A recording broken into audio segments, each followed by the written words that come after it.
Wakati huu huenda ni wakati ambao fumbo ni moja tu lenye uhitaji kufumbuliwa kwa Watanzania wanaofuatilia siasa za Tanzania. Fumbo lenyewe ni kuhusu hatima ya wengi kwenye safari zao za kisiasa muda huu. Tukisaliwa na miezi mitano tu sasa kuelekea uchaguzi mkuu utakaoipa nchi ya Tanzania viongozi wapya kwenye majimbo, kata na pale Ikulu ya Chamwino Dodoma ama Magogoni Dar es Salaam anapokaa namba moja ya Watanzania. Bungeni Dodoma wapo akina Halima Mdee, Salome Makamba, Esther Bulaya, Jessica Kishoa na wengine wengi, wakiwemo mbunge pekee wa jimbo la Chadema Mheshimiwa Aida Kenani, miongoni mwa kundi kubwa la wanawake vigogo na wenye majina na ushawishi mkubwa kwenye siasa za Tanzania.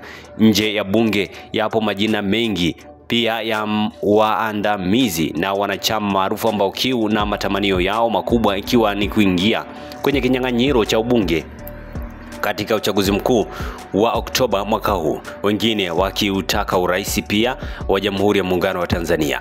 Ndoto hizo ni kama zinakufa hivi. Zimekufa kwa sababu ya msimamo wa Chadema unaobebwa na kampeni ya No Reform No Election, na zaidi ndoto zikilala mauti ya miaka mitano baada ya Chadema kususa kwenda kusaini kanuni za maadili ya uchaguzi, swala ambalo kulingana na maelekezo ya Tume Huru ya Taifa ya Uchaguzi limekiondolea Chadema sifa kushiriki uchaguzi mkuu na chaguzi nyingine ndogo za ndani ya miaka mitano ijayo.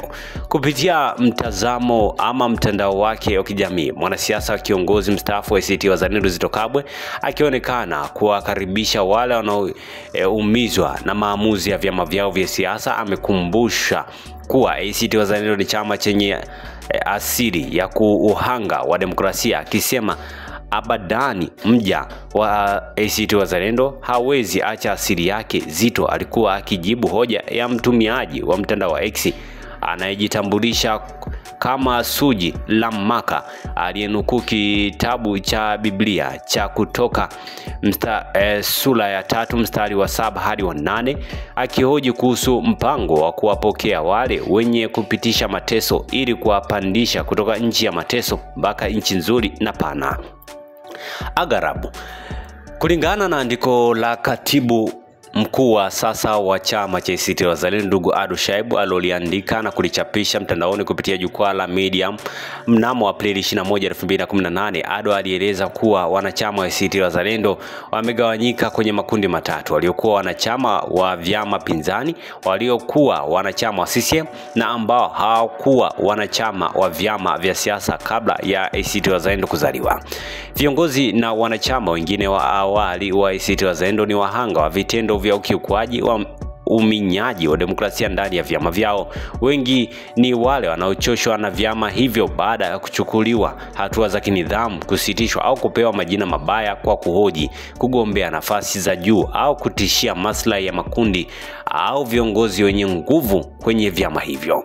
ACT Wazalendo basi kiliasisiwa ili kutoa maskani mapya kwa wanachama wa vyama ambao wanadhamirishwa kandamizwa na kuonewa kwenye vyama vyao kwa kusimamia ukweli walioutaka.